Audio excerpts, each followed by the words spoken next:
Well, good morning, everybody. Thank you very much for coming on to this webinar about the implementation and management of stormwater utilities in the United States. Many of you would already know me, but for the record, I'm Andy Hornbuckle, the General Manager of Spel Environmental, or Spel Stormwater, as we've rebranded these days.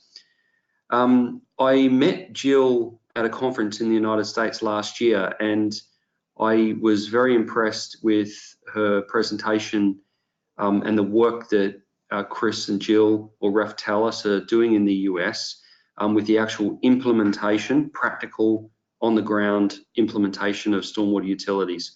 We've been having a lot of discussion in Australia.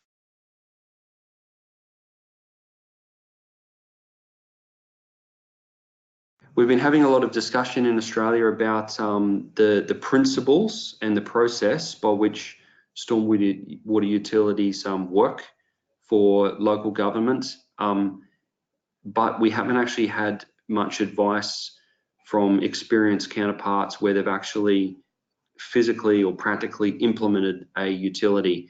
And so what I heard Jill speak about last year was some of the challenges that they faced, common challenges, and how they overcame them. So she's very kindly agreed, along with Chris, to share that with us by way of this webinar. So I'm very confident that as an industry in Australia, we're going to learn a lot. Now, please use the question panel on the right-hand side in your go-to webinar platform to enter questions throughout the webinar. And at the end of the webinar, we'll do a question and answer session and try to get through as many questions as we can. I expect there'll be a lot. We've had a record number of people apply for this webinar. It's well over 100 people have applied. So I'm expecting there'll be quite a lot of questions. So thank you very much. I'll let Chris and Jill introduce themselves. And without any further ado, we'll get on with the webinar. Over to you, Chris. Thanks for your time.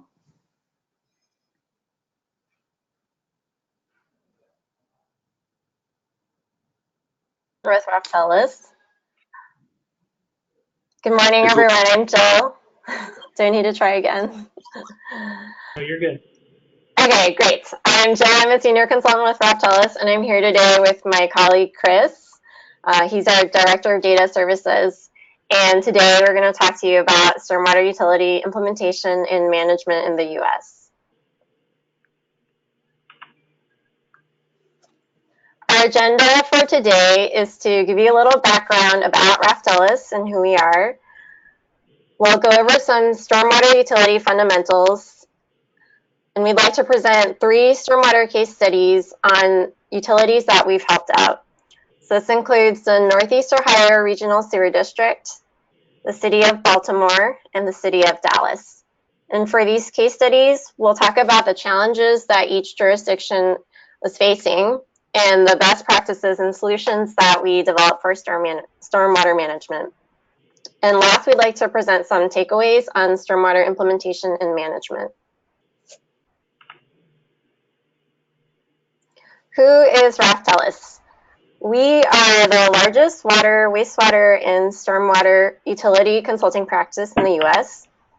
We have 25 years serving the industry, and we have 80 consultants focused on utility finance, organization, and technology. So we've helped out over 1,000 utilities in the U.S., and this covers 25% of the population and includes utilities serving 33 of the 50 largest cities. So we're really focused on local government, and here are some of the services we offer under finance, organization, and technology. Today, we're going to share our experience with utility development and support for stormwater, with governance and program planning support, with stakeholder engagement and communication, also business process development and related data management and software solutions. So here are some of our Raftelis stormwater team leaders. The team has worked together for over a decade and is directed by Keith Redling, who has over 32 years of experience. Our other team leaders are Henrietta Locklear with over 14 years experience, and also Chris here, who has over 11 years experience. And so I've been working with this team, with our team leaders, and have over 5 years of experience working on stormwater for clients like the Northeast Ohio Regional Sewer District, Dallas, San Jose, and San Diego County. And Chris here has also helped out with Boston, Baltimore, and Philadelphia, and New Orleans.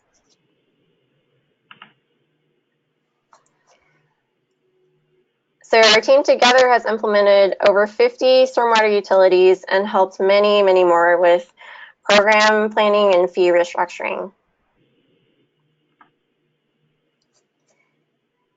So here's the map of some of the larger utilities that we've assisted or are currently engaged with. So we work with large and small utilities across the country for cities hoping to start up a new stormwater utility, or for long-standing utilities that just need some help with their program and finances or policies. So we work with many, many small towns and utilities as well. They face the same challenges as larger ones, just that the scale of their program is different. And we really work to customize the program planning, implementation, and business processes for each utility's specific needs. Moving on, we'll go over some of the stormwater utility fundamentals with Chris. Thank you, Jill. So I imagine that some of our attendees have seen prior presentations on stormwater in the same series hosted by Spel, and we appreciate participating in that series, such as the history of stormwater utilities that was recently presented by Brian, and there may have also been a presentation by one of our colleagues, Andy Reese.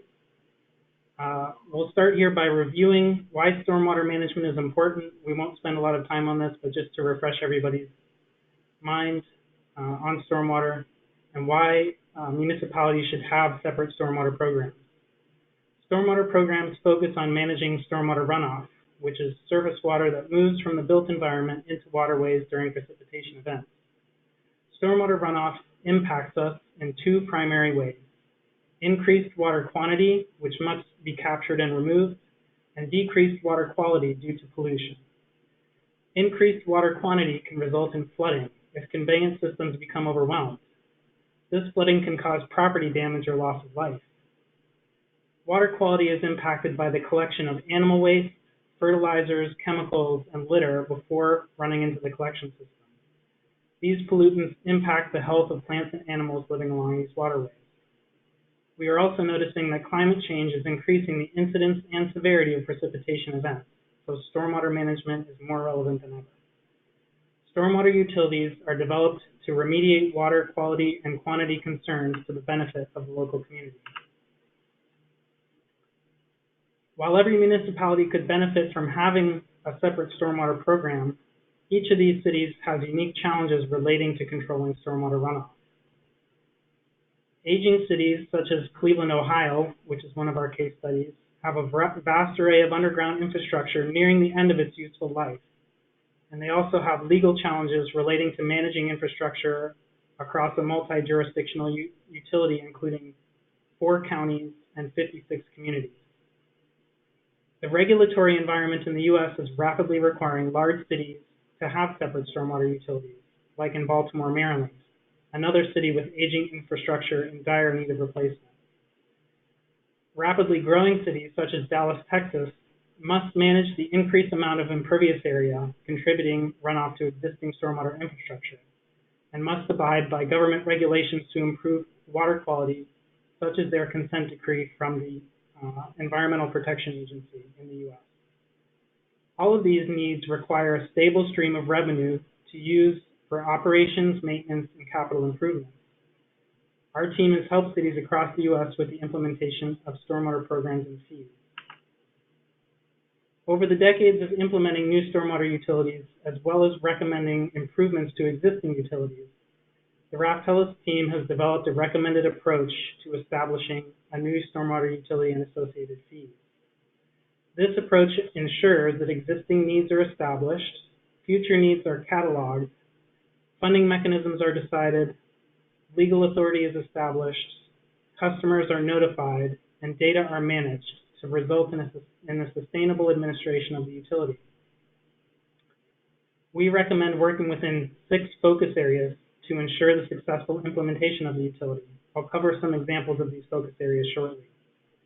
Each of these focus areas ensures preparedness to launch the utility and overcome any challenges faced after initial implementation. For example, spending attention to cleanse and maintain billing and customer data can ensure that the utility is accurate and responsive to individual customer inquiries about their account. The first 2 focus areas for a successful stormwater implementation revolve around the structure and policies of the management program. These elements serve to inform how billing should be implemented, as well as how the fee should be structured. Here are a few examples of how we have assisted our stormwater clients and how these benefit the utility. For example, a business case can be developed to describe to customers why a separate utility is merited. Some reasons include new regulations, aging infrastructure, or flood control, depending on the situation in a particular municipality. A business case benefits the utility by increasing customer buy-in and having them understand why your utility is important. We also work with cities to develop workflows and standard operating procedures to guide staff, because in a new utility, staff members may not know how to answer questions after go live. Developing a credit program will also encourage customers to reduce their demand for service and provide them with financial incentives. This benefits the customer by giving them a way to reduce their monthly fee. The next 2 focus areas revolve around how the stormwater program will be funded and have its authority established. These 2 focus areas serve to establish the legitimacy of the organization and encourage the long-term sustainability of its operations. Some examples here of the financial and legal focus areas are to develop a financial plan, which determines what the costs are to the utility and how they should be recovered. Having a financial plan that is publicly available will help customers understand how their money is used to benefit the local community. Performing a rate structure analysis will allow the utility to design a fee that balances the burden to the administrative side of the utility with accuracy of bills. Whenever money is involved, accuracy is of critical importance. This will also ensure that customers understand the connection between the demand for service that they place on the utility and their fee. On the legal side, an ordinance development helps establish legal authority and boost defensibility of the utility after go live. A good legal foundation helps demonstrate to customers that stormwater is an established concept among peer communities. The last 2 focus areas for a successful stormwater implementation revolve around the nitty-gritty details that must be attended to for the utility to succeed. Preparing and maintaining customer data are critical to achieving accurate and fair utility bills for new customers. If you get bills incorrect, you'll undermine the legitimacy of having a utility organization. Having a focus on the customer is of equal importance. Stormwater utilities provide services to customers for a fee, so customers should be treated with care and attention. Some further examples here from the data and customer service focus areas include linking together all of the disparate data sources that feed into stormwater billing. We always recommend, since different municipalities have different sources of data, to let the data inform how billing should be implemented. For example, if the utility is a county in the U.S. and bills on county tax bills, that may be different than if it is a city that is using the water utility bill to convey the new stormwater fee. The benefit of paying good attention to data is that customers will receive accurate bills and are less likely to call in with an inquiry. Reaching out to the customer is always very important. Frequent communication with customers through social media, radio ads, mailers, and the bill print at different times helps prepare them that a new fee is coming and ensure that they know what their individual fee will be. Training of staff is also of equal importance. with scripts and training material so that when they receive calls, they can engage with new customers effectively and the customers can get answers quickly. Based on our experience with implementing and improving dozens of stormwater utilities, we have a few practices that we recommend to most of our clients. Having a separate stormwater organization rather than being lumped in with other utilities ensures adequate staffing and resources and that funds are not consumed for other purposes. In the U.S., we've often found that if the stormwater utility is funded out of the general fund, they'll sometimes be shorted on the financial side as funds go to emergency services or other critical services that a city has to provide. A robust credit program gives customers control over their stormwater fee in a similar manner to how conservation practices help them reduce their water bills. Impervious area represents the strongest rational nexus for billing, as it is most closely related to the quantity and quality of stormwater runoff contributed by a customer to the system. Billing non-residential customers by an equivalent residential unit and residential customers in one of a few tiers is an example of a rate structure that is easy to understand and equitable among customers. Tools and processes should be put in place so that the quality of stormwater, customer, and billing data don't degrade over time. And we've learned from our experience that putting a focus on the customer is of crucial importance in a service-oriented utility program to increase customer engagement and reduce the likelihood of litigation. Now that we've covered some of the fundamentals of stormwater utilities, as well as some of the recommended best practices, we'll now present some case studies to show their applications to real utilities. We will highlight the challenges unique to 3 of our recent clients, the best practices that we applied, how we optimize their programs, and the stormwater management solutions that we provided.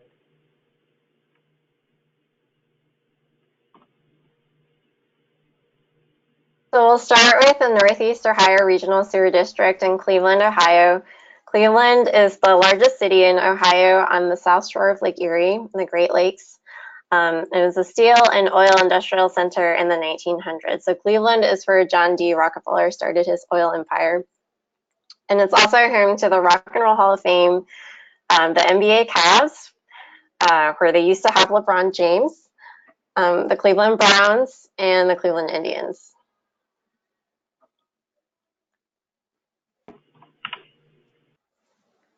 So moving on, here's an image of one of Cleveland's many river fires. So the booming industrial city also had a lot of pollution going into the river and Lake Erie, and they had pollution from wastewater treatment plants as well.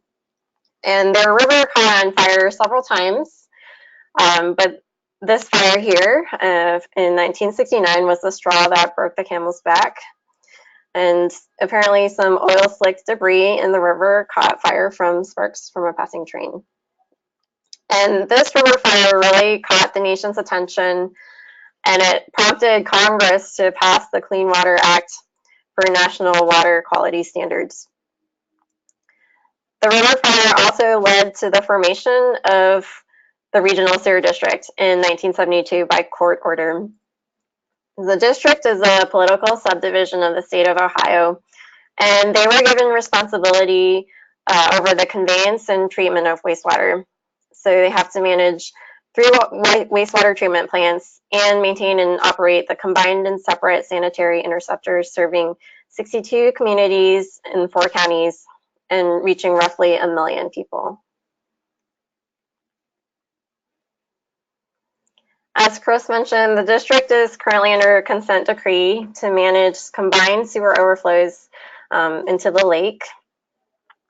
More recently, from 2008, the district started to develop a regional stormwater management program. So our stormwater team, formerly with AMIC, worked on the billing policies, and Andy Reese at AMIC really led the program planning and community outreach with the district at this time. And the district wanted to create this regional management program to address flooding, erosion, and water quality issues, and also take on the maintenance of 400 miles of regional streams in the service area. So building on this, in 2010, the district adopted a stormwater code of regulations called Title V, and they looked to the courts to affirm its authority to manage stormwater in the service area. And this means also billing for stormwater in the service area. So they started billing in 2013, but their authority was overturned the same year. They had to stop the program and stop billing and put everything on hold until the Ohio State Supreme Court authorized the program in 2015. So moving on to some of their challenges, the Stormwater Code called for a really complicated stormwater rate structure. It had a robust fee credits program and other elements that were decided during the legal challenges. Another one of the complicating factors for the district is that they're billing 330 accounts in 56 communities through an external billing agent. So they had to use account data and billing data from the third-party biller and many other outside sources to make their bills and calculate fees. Also, given the litigation surrounding their authority and the fee, they really needed to have accurate, precise billing data to provide transparency to customers and avoid any more court battles. And throughout all this, they didn't have any available tools for their custom billing process.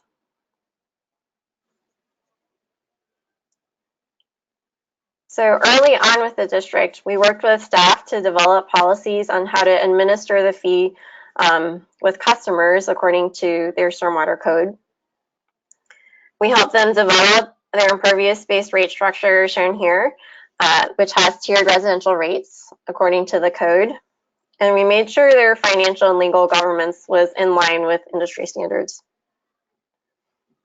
We also focused on getting the data right to calculate each customer's fee and developed a process to communicate this fee to the third-party biller.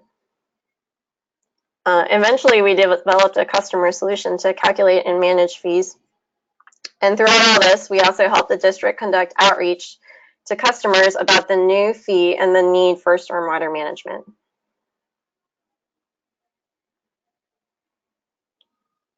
So we ended up helping the district implement the fee twice, once in 2013 and again in 2016.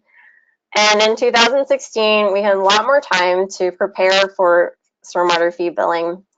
And building on the experiences and the processes from 2013, we came up with 3 key goals to optimize the billing processes. So first, we wanted to connect the source data sets for billing, of which there are a lot, and they're shown in this diagram here. We also wanted to automate analysis of the billing data. And third, we wanted to develop a tool for district users to be able to maintain the billing data and explain account data to customers. So as part of this, Raftelis developed a user interface solution called SWIFT, or the Stormwater Fee Toolset, which brought together all 3 goals.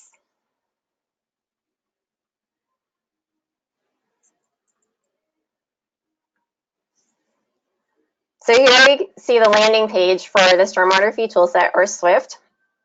It's an interface for all things stormwater. The application houses all stormwater billing data in one place, and all district staff have access to it.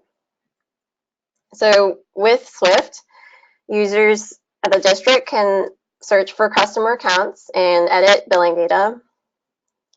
They can also run reports to review the billing data and perform quality assurance and quality control.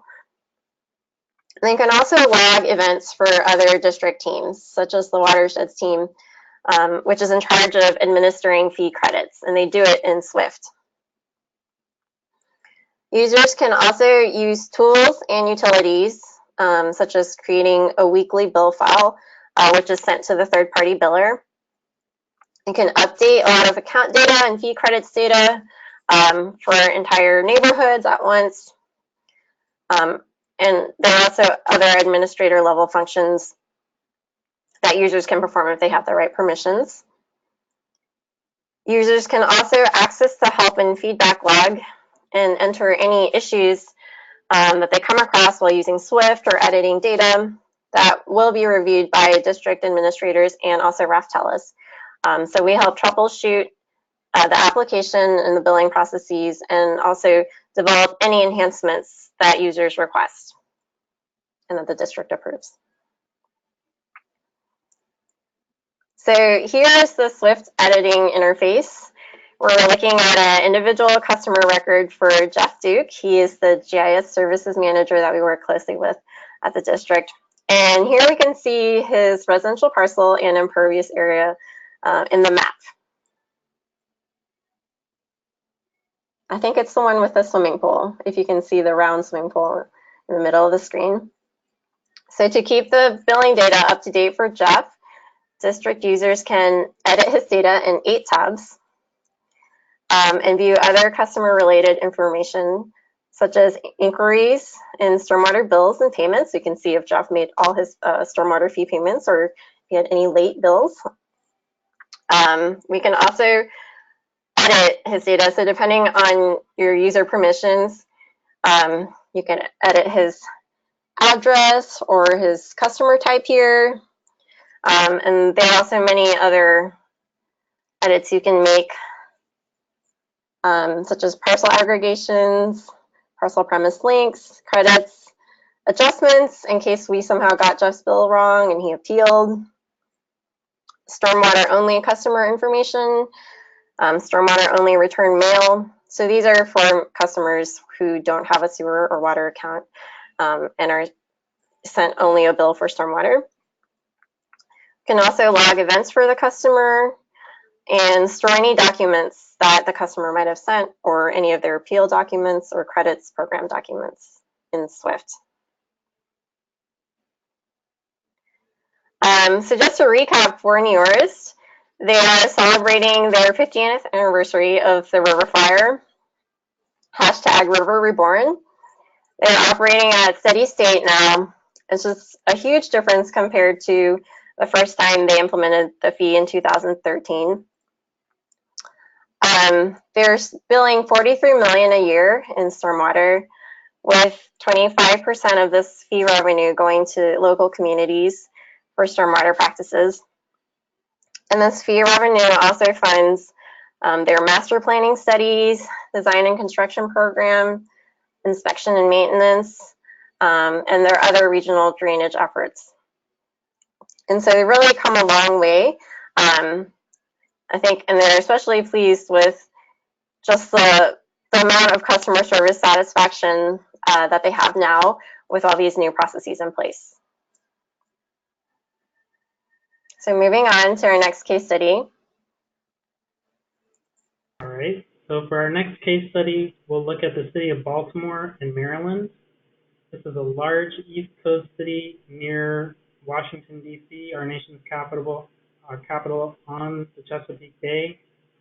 The city of Baltimore is the 20th largest metropolitan area in the U.S., established in 1851. It's home to Johns Hopkins University, the birthplace of Edgar Allan Poe, and the Ouija board. It is the first public aquarium, post office, and dental school in the United States, and it's the setting of the smash hit U.S. TV drama The Wire, which I'm sure some of you have seen. Within Baltimore, the water, wastewater, and stormwater utilities serve over 220,000 accounts within the city limits.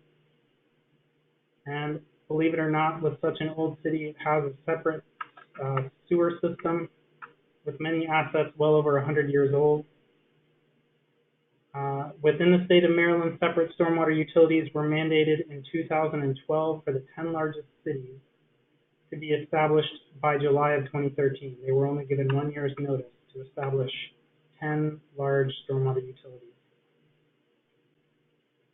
As in many large cities in the U.S., the stormwater management program in Baltimore was previously operating in tandem with their wastewater department. As part of the separation of the stormwater program, revenues were also separated from wastewater, which caused wastewater rates to decrease and a new fee to collect operations, maintenance, and capital improvement needs for stormwater. This separate revenue stream would also help to build new structural best management practices to capture and treat runoff prior to entering the stormwater collection system. Their annual operating revenue at this point is approximately $30 million, and the funds also support administrative activities such as inspections, enforcement, and reporting related to our National Pollutant Discharge Elimination System and Municipal Separate Storm Sewer System programs established by the Environmental Protection Agency via the Clean Water Act. The region that Baltimore falls into also has regional rules called the Chesapeake Bay Rules regarding water quality that serve as the main driver for this new mandate for separate stormwater utilities. The Chesapeake Bay Rules are intended to enhance water quality for known nutrients such as nitrogen, pictured in this map. This is a loading map showing nitrogen levels that are contributed to the Chesapeake Bay, which is at the bottom right. So Baltimore and other cities in the region have to comply with total maximum daily load regulations of these nutrients. And in Baltimore, water quality and aging infrastructure were the key issues in their business case for a new stormwater utility. Baltimore also had challenges in establishing a new utility, a little bit different than the ones for NEORSD. The city was put under tremendous pressure to stand up an entirely new utility with only 12 months to comply. They were reminded that they only had an old mainframe customer information system that could not be modified to perform stormwater billing. This customer information system was developed in the early 1970s, and at that point they only had 2 people remaining who knew how to actually make modifications to the system. As a result, they would need another solution to quickly bridge the gap and facilitate stormwater billing. City staff also needed to reach out to customers to notify them that they would be subject to a new fee for this new utility. Otherwise, they would be surprised by a new line item on their utility bill.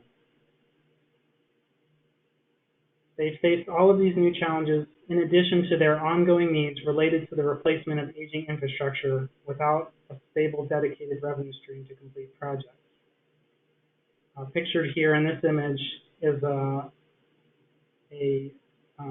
6-foot storm sewer failure for one of the oldest storm sewers within the city.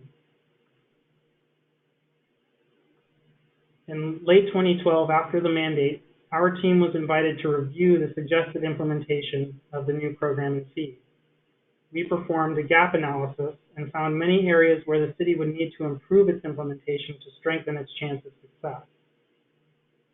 These are some of the best practices that we mentioned earlier that we've applied specifically to Baltimore. We helped them with their business plan. Of critical importance was identifying first out projects to have visibility in the community after the new revenue stream was coming in. We helped them with their financial plan and rewriting their ordinance, and reviewed the data that was going to feed into the initial implementation. In addition to applying some of the industry best practices that we've mentioned so far, we worked in other ways to increase customer awareness and improve the defensibility of the new program. We worked with the city to form a stormwater advisory committee to gather stakeholder input, increase buy-in, and reduce the likelihood of litigation. The Stormwater Advisory Committee provided particular customer segments such as environmental, industrial, and university groups with an opportunity to have their voices heard during the formation of the utility. Our revised ordinances were targeted to comply with regulations at all jurisdictional levels, including the national level and that regional level for the Chesapeake Bay rules. One of our most important contributions was to facilitate the billing, collection, data maintenance, and customer service processes for stormwater, by creating another custom billing software solution to calculate and convey the fees due to limitations of their existing customer information system. This software solution, in a manner similar to both Dallas and NEORSD, helps city staff be more responsive with their customers. Our work supporting the city resulted in documentation, outreach materials, some staff augmentation, data improvements, and the creation of data maintenance processes and systems. All of our collaboration with the city resulted in industry best standards and practices being applied to increase the successful go-live and enhance long-term sustainability of the program.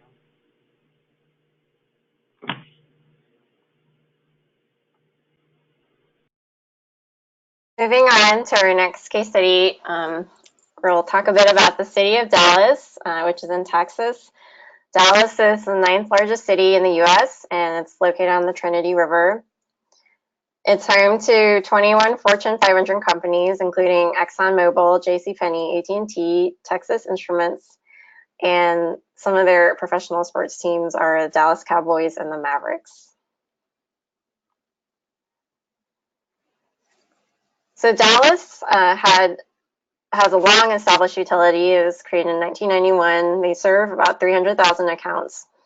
And their program focuses on flood protection, storm drainage, and erosion control.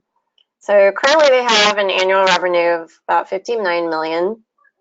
And they use fee funding to comply with state and federal regulations, promote water quality, maintain their storm drainage and flood protection systems, and also cover administrative costs and debt service. So moving on to some of their challenges. When they engaged us to review their rate structure, we found that their stormwater rate structure and the billing data were pretty outdated.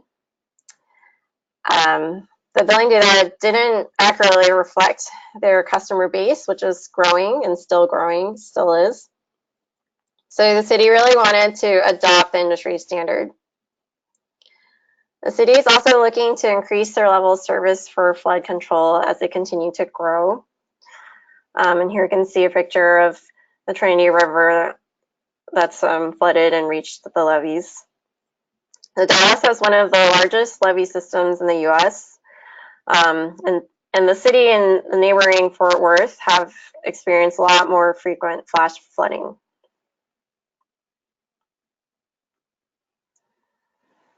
Some of the best practices that we helped out the city with include, so we developed a new impervious area-based rate structure and the billing policies to go with it.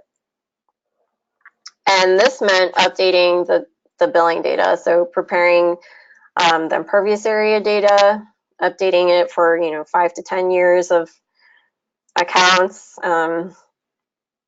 impervious surface development.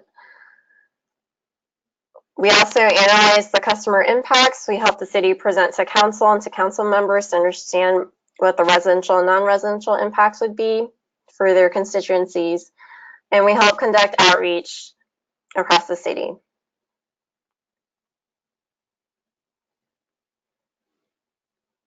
So as part of the process optimization, we also developed a custom stormwater fee billing solution for Dallas for their new rate structure. And we created a web portal shown here for customers to look up their fees, so really increase the transparency of the city's efforts for implementing the new rate structure. So here we have an example non-residential customer that can look up, they can look up their property by either clicking on it in the map or typing in their address or parcel ID. And they can see for how many square feet of impervious area they're being charged for, and also their monthly fee. So by creating this web portal and also the custom billing solution, we really enabled the billing staff and also customer service to respond to customer inquiries and edit the data.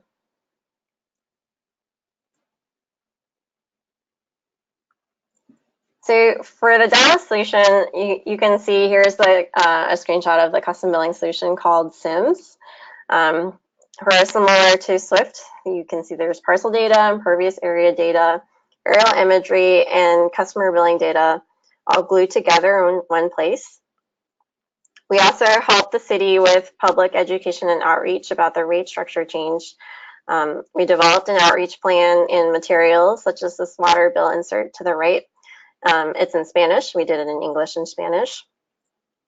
And we reached out to customers with potentially large bill increases under the new rate structure. So we successfully helped the city implement this new rate structure, which went out without a hitch. So it turned out they didn't actually need all the extra customer service staff that they had prepared, but we were glad that they prepared them.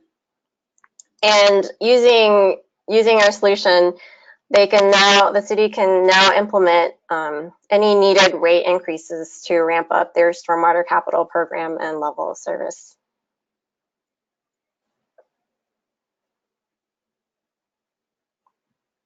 All right, thank you, Jill. So in the interest of leaving a fair amount of time for questions, as I know folks will likely have a lot of questions, we'll kind of present some of our keys to success here at the end and then move on to questions. As you can see from our 3 case studies, a lot of our focus for stormwater implementations in the recent years has turned to billing, collections, data maintenance, and customer service as areas that are critical to a successful stormwater implementation. Data can inform decision-making about how the program and finances should be structured and can improve feasibility of the utility as a whole. Customer interaction is critical as these are customer fees for services provided by the utility. Established legal authority is necessary to reduce the likelihood of litigation and a chance of overturning the utility, as you saw with NEORSD. Thankfully, in the case of NEORSD, the local state Supreme Court reinstated their legitimacy as a utility. Rates and funding determine how effective the program can be in reaching its goals of pollution reduction and flooding prevention.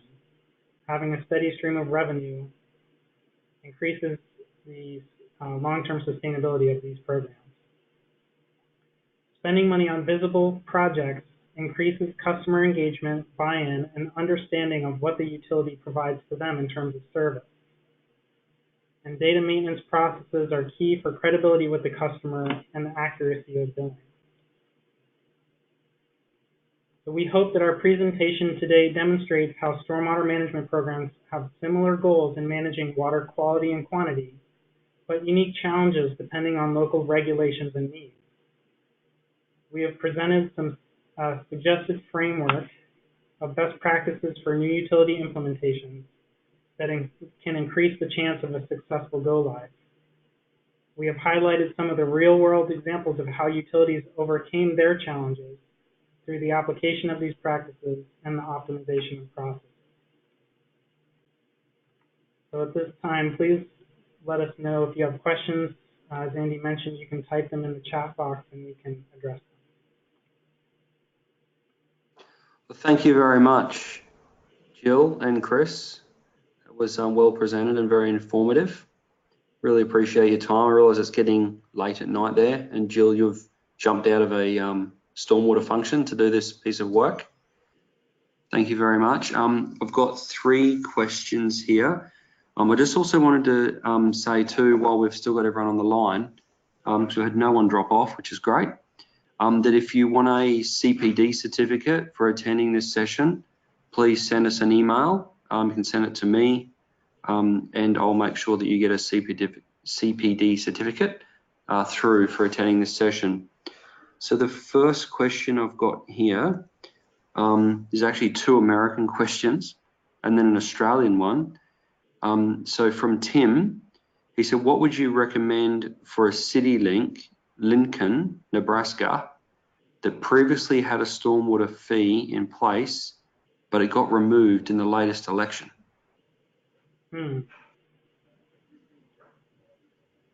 So that's always a challenging situation when you have local politics intertwining with the need to run a utility. I mean, it would be interesting to know what the issues at hand were in the election and why the utility essentially got overturned. Generally, you have to work to address the specific challenges that face the local community. In terms of litigation that we've seen that's overturned, you know, the St. Louis MSD recently had their utility overturned as well, and it can be very challenging in a political environment to know how to navigate the exact issues of why they were overturned. In a lot of cases, some of these programs are overturned kind of for technical reasons or because the customers didn't understand why they were being billed the way they were, or that they felt that they weren't in line with other peer utilities in the region. So that's why a lot of our focus on the kind of legal side that we presented here really focuses on kind of benchmarking your own community against the communities around you so that you can basically point at your neighbors and say, everybody's doing this. This is of critical importance to make sure that our community is in good shape. And that way, there's a lot lower likelihood of kind of purely local politics getting in the way of such an important mission. Yeah, that makes sense. And I suppose for us here in Australia, where we're sort of embarking on this journey, it's really key for the industry down here to understand this this dynamic, because it's obviously a very real threat or process. Did you have anything you wanted to add to that, Jill? No, that's fine. Okay, so I've got a question here from Simon. He says, are the road authorities typically a very large contributor of imperviousness? This is a good question. Captured by this billing process? If not, why? And is there much debate about this? This is a very good question. Because I mean, I know from my own data that Spel is collecting on doing our flow-weighted field monitoring. We've got quite a few treatment devices on road runoff, and roads are a huge source of pollution. But what would you say for that, Chris? Yeah, that's a fantastic question, and that's one that we really deal with. Let's just look at a picture of roadways over a flooded river here. It's something that we deal with essentially on a case-by-case basis with our clients, but primarily, you know, roads are highly impervious, so they do contribute a tremendous amount of runoff, but roads are often designed to be a part of the conveyance system.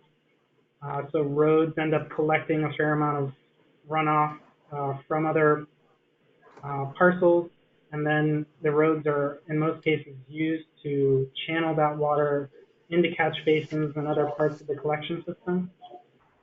So in many cases, because the roads perform the function of supporting the conveyance system, or are essentially part of the conveyance system, they essentially get a break from, you know, being charged a fee. So we generally don't count roads as something that's billed if they're public roads. You know, if they're roads that are owned by the municipality, owned by the city, managed by the city. In many cases, cities won't even charge themselves their parcels, regardless of whether they're roads or not, a fee, because it doesn't make sense to, you know, charge themselves money that they would then have to pay themselves. So from a collection and conveyance perspective, they're really treated almost like infrastructure. And because the road authorities are often partnering with the utilities, you know, you often have to dig up the roads and replace the roads when you're replacing utilities. There's a lot of partnership that goes on there. So generally, the roads themselves in the right-of-way are not considered billable. But with a lot of our clients that we've worked with, they may charge private roads. So on larger commercial parcels, say universities or cemeteries or parcels where there is a fair amount of road that isn't managed publicly, those roads will be charged as part of the stormwater. Okay. Next question is, how do you accurately survey impervious area for each residential property in a large city? Another great question. Jill, do you want to take a first stab at this and then I can fill in? Yes. So when we start out doing a rate study to decide residential rates for our city, we'll take a sample of residential parcels or properties throughout the city, and we will digitize the impervious area. So we'll draw out the building footprint, the driveway, yes, and like in the stormwater fee finder shown here. So we'll hand measure the impervious surfaces that are billable. And we'll do this for a statistically significant sample of residential properties in the service area to determine what we call the equivalent residential unit to bill for impervious area. And then depending on the types of houses and lots that are generally in a city, we may recommend either a flat rate for all residential or either tiered rates, so like a flat rate for 3 different flat rates. Oh, perfect. Here we have NEORSD that has tiered rates. So it looks like here, Jeff's house with a round swimming pool is a tier 2 house based on the amount of impervious area on his property. So we won't perfectly measure the impervious area for every property out there, but once we know what most houses are like in the city, we can accurately place them in tiers and bill flat rates that way. So Chris, I don't know if you can make that simpler to understand, but. Sure, I can add a couple of more points here. So there are a number of ways that you can start out when first implementing a new utility. As Jill mentioned, we always like to do a statistically significant sample of residential properties, at least to find the equivalent residential unit, which is kind of the unit of service for stormwater that we'll use on the non-residential side. So for example, in Baltimore, because their timeline was so compressed, by the time we got to them, they only had about 9 months to implement the utility. What we did was come up with an algorithm to, using the statistically significant sample, link impervious area to gross lot area. And that algorithm, since that time, there have been very few appeals that have actually shown the algorithm to be incorrect. But ideally, you do want all of the properties to be measured so that you can show them in a map like this and increase customer confidence in the accuracy of your billing. So another technique that you can use is to generate automated impervious area using supervised or unsupervised classification of 4-band aerial imagery. So with 4-band aerial imagery, you have the 3 visible bands that you see here in the map and a 4th band of near infrared. And you can use computer automation techniques to develop spectral signatures of different kinds of impervious area, basically do machine learning and train artificial intelligence to decide what parts of the map are impervious. And then it will generate a layer approximating the impervious area for the whole city. So that's a relatively quick process that you can do, but we found that it has a number of limitations depending on the image source. So if you have trees, if we're looking at this image right here, I don't know if you guys can see my pointer, but there's a building to the right of the 4-way intersection near the top of the map that's underneath tree cover. And so something like that, a human can detect when they're looking at an image and can kind of make the cognitive leap that there's a building under there, but usually the automated methods have trouble with that. So automated methods we always recommend to use for kind of an initial rate-based estimate for the whole city, because on balance, when you use the automated impervious area, kind of the total units are pretty accurate. But when you're talking about individual customer bills, I mean, people are being charged money here, so you want to be as accurate as possible. So like Jill said, really the main method is to acquire a digital image source and actually have people do heads-up digitizing of all the imagery. So when you're initially doing that sort of implementation, it can be pretty painful. And the three of these utilities that we presented here started with automated impervious area data just to get the utility launched. And then after that point, they can refine that automated impervious area by hand and make sure that it's extremely accurate for their customers.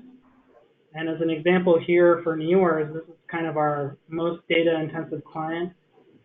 At this point, they get 5 new image sources per year. So there's a service that you can buy that does flyovers regularly to gather really accurate kind of 3-inch pixel imagery that's really good for managing impervious area. So you can launch with kind of automated impervious area and then refine it by hand because at this point, the AI and machine learning still has a bit of a way to go to get the real deal and make sure that all properties are accurate.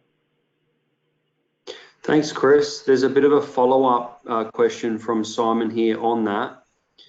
What he says is does the impervious charge result in literacy, understanding GO processes, and cultural change, so people having less impervious area built, or is it a hot topic when introduced and then falls away to a pay and forget model for those who don't dispute their charge?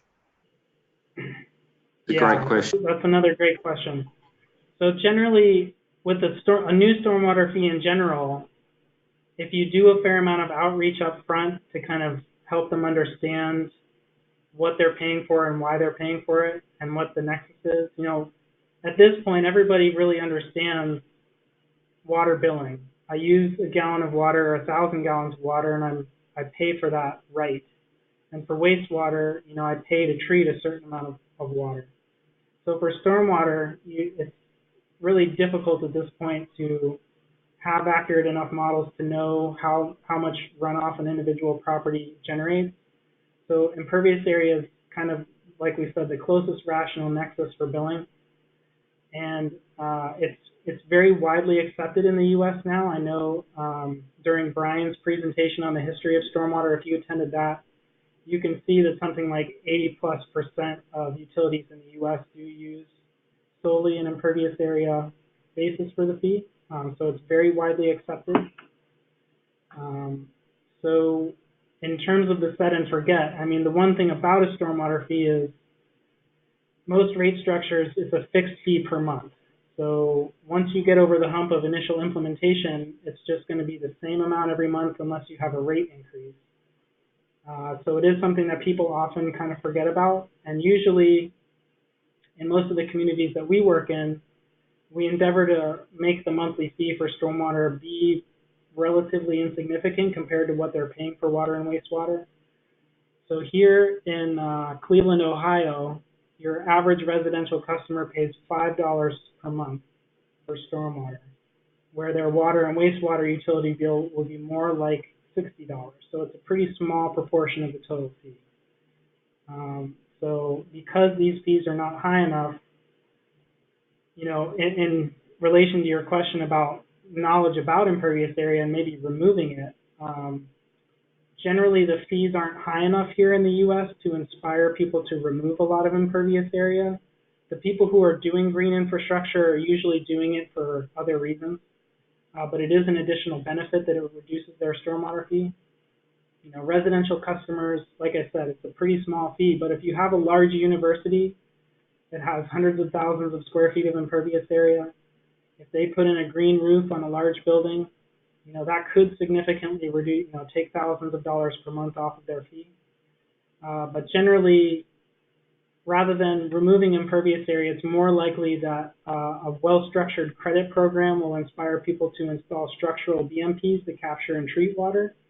And then at that point, we'll give them more, like a larger percentage off of their bill, maybe 25, maybe 50% off their bill. So those tend to be the ones that get more traction in these communities. That's good, Chris. I think we'll just run over time here because we still have 61 people on the line. A few have dropped off, but there's still a lot of people on the line. What you were just saying then is a good segue into Tim's question here. He says, thanks for the presentation. What's the typical range of fees for customers for stormwater in the US? So what would be the lowest? What would be the highest? And then there's still another question after that. That's a really good question. Okay. That's a quick and easy question. I think in terms of benchmarking, you know, I know Brian in his last presentation, and I know Andy has access to that if you want access to it, showed some information on kind of the normal stormwater survey, but just springing to mind in some of the benchmarking that we've done for our clients on the low end. If we're talking about a monthly fee, it'd probably be on the order of $2 to $3 at the very lowest per month. The kind of bulk of fees within the U.S. are kind of in the $5 to $10 per month range. And then at the very high end are usually the most mature programs. Like up here where I live in Seattle, we have some of the oldest programs in the country. And because they've been around so long, they've had the most rate increases and things like that. And they also, you know, water is a very precious resource where we are, and there's a big focus on salmon and other things in our area. So their fees are kind of more on the order of $25 to $35 a month. So it ranges by about an order of magnitude. For the clients that we've presented to you here, like I said, NEORSD was $5.15 a month. Baltimore is $5 even per month. They're having a rate increase, I think, to $5.50. And for Dallas, for the tiered residential rate, it ranges anywhere. They have 5 tiers, and it ranges between about high $2 at the low end and up to about, I think it's $16 or $18 at the high end. So it really depends on how large a property they have. Hopefully that helps with the benchmarking. Thanks, Chris. So I'm getting questions popping in here. So Mihar is asking, he's saying, we do have large cities with high density pockets like Sydney and Melbourne, and we have many small townships with low density and low population, so 3 to 10,000 people, so the opposite extreme. For these, stormwater impact on the environment might not be too large. Would you advocate stormwater utilities for every township, no matter how small, or how you feel there is a population size, area, density, threshold value for which it becomes economical? Another great question. So unfortunately, I haven't spent much time in Australia. I have spent some time in New Zealand. I do know, you know, in those more rural areas with smaller communities, despite the fact that they don't have a tremendous amount of impervious area, there is usually a fair amount of animal agriculture that contributes animal waste, you know, nitrogen, and then other sorts of agriculture that are using fertilizers contribute phosphorus to local waterways. So I think that there still is some value in these more rural communities. And Jill has an example of a community that she's working in the U.S. that's a little bit smaller. Jill, do you want to cover one of those? Yeah, so we're helping out a suburb north of Chicago.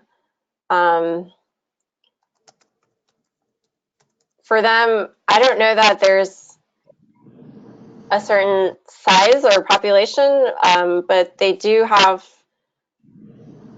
frequent flooding in one part of town, which to them is worth it to build improvements for the 10-year flood protection that part of town will receive. So I Yeah, I'm not sure that. I think in the US, for most of our clients, for smaller towns that are growing, once they reach a certain population, they are required to comply with Clean Water Act and start regulating stormwater pollution. So many of our clients' costs are driven by regulatory requirements, which isn't, yeah, so if these towns aren't using taxes to pay for improvements and for operations and maintenance, then really a fee is their other option. So they, between all the different funding sources, really the fee is the most equitable in terms of spreading the costs and relating everyone's demand to the services that the town is providing. Yeah, thanks. Thanks, Jill. There's a couple of thank yous here, thanking you both for the presentation and the content. And I've got a last question here from Anand. Any thoughts on initial upfront contributions being charged to the developers by the authority? This upfront contribution can be for 50 or 100-year period, similar to the design life of the development. Yeah, Jill, do you want to talk a little bit about fee in lieu in New Orleans? Sure. So for New Orleans, we did study a development fee and for whether developers should be charged for maintaining storm control measures on their property. And it turns out that I think in certain places, if you're redeveloping in an urban area, you might not necessarily have a good site, or it might not be cost effective for you to implement a practice. And so there are fee structures like the fee in lieu, where the developer can pay the city an amount for the city to build a practice somewhere else where the land is cheaper or the control will be more effective than if the developer were to build it on site.